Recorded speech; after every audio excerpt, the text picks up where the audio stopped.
Hi friends, எல்லோரும் எப்படி இருக்கீங்க? வெல்கம் டு சங்கரி சமையல். இன்றைக்கி weight loss nonveg diet. Nonveg தான் சாப்பிட்றோம், ஆனால் நம்ம ஈஸியாக வெயிட்டை ரெடியூஸ் பண்ணலாம். பட் என்ன குவான்டிட்டியில் நம்ம சாப்பிடணும் அப்படிங்கிறதுல தான் இருக்குது வெயிட் ரிடக்ஷன். இன்றைக்கி வந்து எக்கு, ப்ரானு, ஃபிஷ்ஷு இது 3 தான் செய்ய போகிறோம். தொக்கு வந்து நம்ம இதுக்கு ப்ரானுக்கும் முட்டைக்கும் ஒரே தொக்கு செய்ய போகிறோம். 2 in 1. அதே வந்து 2த்துக்குமே நம்ம யூஸ் பண்ண போகிறோம். சீக்கிரமாக முடிஞ்சிடும். ப்ரான் தொக்கும் எக் தொக்கும். எக்கு வந்து நல்லா பாயில் பண்ணி எடுத்து வச்சுக்கலாம். ஸ்லிட் பண்ணி வச்சுக்கோங்க. அதுக்கப்புறமா தொக்கு வந்து காமனாக ரெடி பண்ணி செப்பரேட்டாக 2த்துக்கும் நம்ம தொக்கு யூஸ் பண்ணிக்க போகிறோம். இன்றைக்கி வந்து 2 டைப் ஆஃப் ஃபிஷ் எடுத்துருக்கோம். ரிவர் பாம்ஃப்ரெட், அப்புறம் ஜிலேபி மீன். தொக்கு வந்து ஸ்டார்ட் பண்ணும்போது எண்ணெய் இருந்து 2 ஸ்பூன் எடுத்துக்கிட்டு ஸ்பைசஸ்லாம் ஆட் பண்ணிவிட்டு அதுக்கப்புறமா வெங்காயத்தை இந்த மாதிரி மின்சரில் போட்டு பொடியாக வெட்டிக்க போகிறோம். ஸ்பைசஸ்லாம் ஆட் பண்ணிடலாம். 1 நிமிஷத்துக்கு நல்லா வதங்கட்டும். சிம்லே தான் வச்சுருக்கேன் நான். வெங்காயம் அந்த மாதிரி மின்சரில் போட்டிங்கன்னா பொடியாக வந்துடும். சாப்பரில் போட்டிங்கன்னா பொடியாக வந்துடும். அப்போ சீக்கிரமாக வதங்கிடும். கல் உப்பு போட்டு வதக்குனா இன்னும் சீக்கிரம் வதங்கிடும். அதுக்கப்புறமா வந்து தக்காளி 3 தக்காளி வந்து நம்ம இதையும் சாப்பரில் இருந்து நம்ம கட் பண்ணி வச்சுக்கலாம். அதுக்கு முன்னாடி ஜிஞ்சர் கார்லிக் பேஸ்ட்டு வீட்டில் செஞ்சது ஃப்ரெஷ்ஷாக இருக்கும். தக்காளி 4 தக்காளி சேர்த்ததுக்கப்புறம் கல் உப்பு, மஞ்சப்பொடி இதை போட்டு நம்ம வதக்கும்போது தக்காளியும் சீக்கிரமாக வதங்கிடும். ரைஸ் வந்து வடிக்க போகிறோம். ரைஸ் வந்து 1/2 மணி நேரம் ஊற வச்சுட்டு வேக வைக்க போகிறோம் அரிசியை.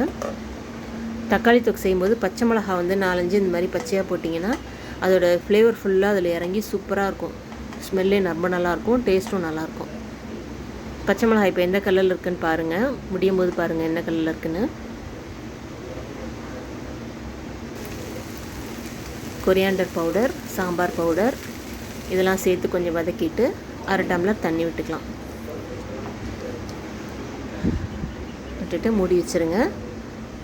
சாதமும் ரெடி ஆகிட்டுருக்கு. மீடியம் ஃப்ளேமில் வச்சு சாதம் ரெடி ஆகிட்டுருக்கு. ஃபுல் ஃப்ளேம் வச்சிங்கன்னா மேலே பொங்கிட்டு வந்துடும். வடிக்கும் போது நல்லா உதிரியாக வரும் சாதம். குக்கரில் வச்சிங்கன்னா கெட்டிரும். ரெடி ஆகட்டும்.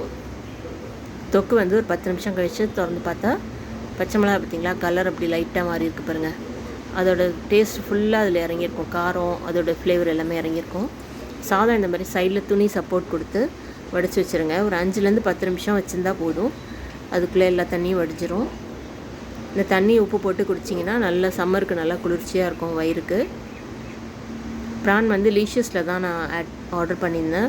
90 மினிட்ஸில் 120 மினிட்ஸில் வீட்டுக்கு வந்துடும். அந்த வெயின்லாம் ஃபுல்லாக எடுத்துருவாங்க. நரம்பெலாம் எடுத்துகிட்டு நல்லா க்ளீனாக கொடுத்துருவாங்க பாக்ஸில் போட்டு.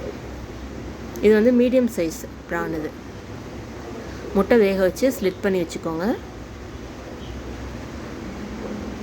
தொக்கு வந்து 20 மினிட்ஸ்க்கு அப்புறம் இந்த மாதிரி ரெடி ஆகிடுச்சு.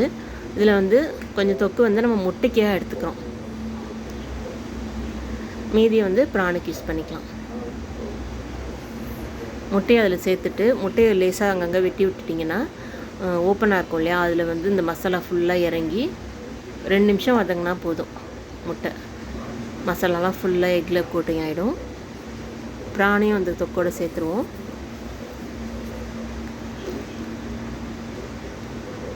ப்ரான் சேர்த்ததுக்கப்புறம் அது ப்ரான் நல்லா வதங்கட்டும். இந்த மாதிரி பேக்கில் தான் கொடுப்பாங்க நம்ம லீஷியஸ் ஆப்பில். இது வந்து ஜிலேபி மீன் கண்ணாடி மாதிரி இருக்கும். டிரான்ஸ்பரண்ட்டாக ரொம்ப சாஃப்டாகவும் இருக்கும். செஞ்சிங்கன்னா டேஸ்ட் ரொம்ப நல்லாயிருக்கும். அதுக்கப்புறம் வந்து ரூப்சந்துன்னு சொல்லுது. பிரானா ஓலி அப்படின்னு சொல்லுவாங்க.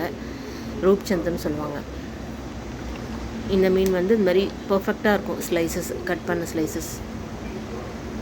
இது 2 நிமிஷம் முடிஞ்சிச்சு. முட்டை தொக்கு ரெடி ஆகிடுச்சு. மசாலாலாம் உள்ளே இறங்கிருச்சு நல்லா. ப்ரான் தொக்கு வந்து இன்னும் ஒரு 10-15 நிமிஷம் வச்சுட்டு நல்லா குக் ஆனதுக்கப்புறம் ஆஃப் பண்ணிடலாம். ப்ரானோட ஃப்ளேவர் ஃபுல்லாக தொக்கில் இறங்கிருச்சு. ரூப்சந்து, ரிவர் பாம்ஃப்ரெட், பிரானா ஓலி இதுக்கு வந்து எப்படி வேணால் சொல்லலாம் அந்த மீனை. இது வந்து ஜிலேபி மீன். 1/2 கிலோ எடுத்திருக்கேன் 2 மீனுமே. இதுக்கு ஃபிஷ் ஃப்ரைக்கு மசாலா ரெடி பண்ணிக்கலாம். எல்லாமே ரெடியாக எடுத்து வச்சுக்கோங்க. எல்லாத்தையும் கலந்து நல்லா பேஸ்ட் மாதிரி பண்ணிவிட்டு நம்ம வந்து அதில் மசாலா தடவி அரை மணி நேரம் வச்சிடலாம். சால்ட்டு 2 ஸ்பூனு,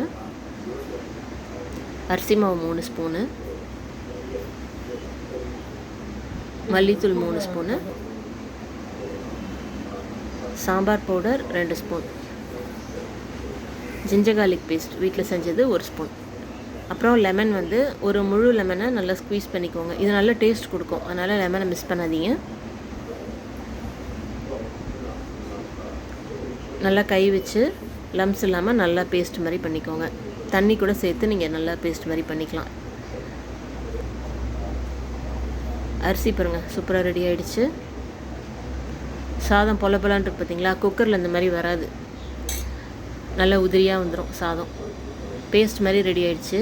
இது வந்து இந்த 2 1/2 கிலோ மீனுக்கும் சேர்த்து இந்த மசாலா அளவு கரெக்டாக இருக்கும். அளவு நல்லா எல்லா இடத்துலையும் படுற மாதிரி கோட்டிங் பண்ணி மசாலா தடவி வச்சுருங்க. ஒரு அரை மணி நேரம் வச்சுருங்க, நல்லா ஊறட்டும். அப்போ தான் வந்து உள்ளேயும் இறங்கியிருக்கும் மசாலா.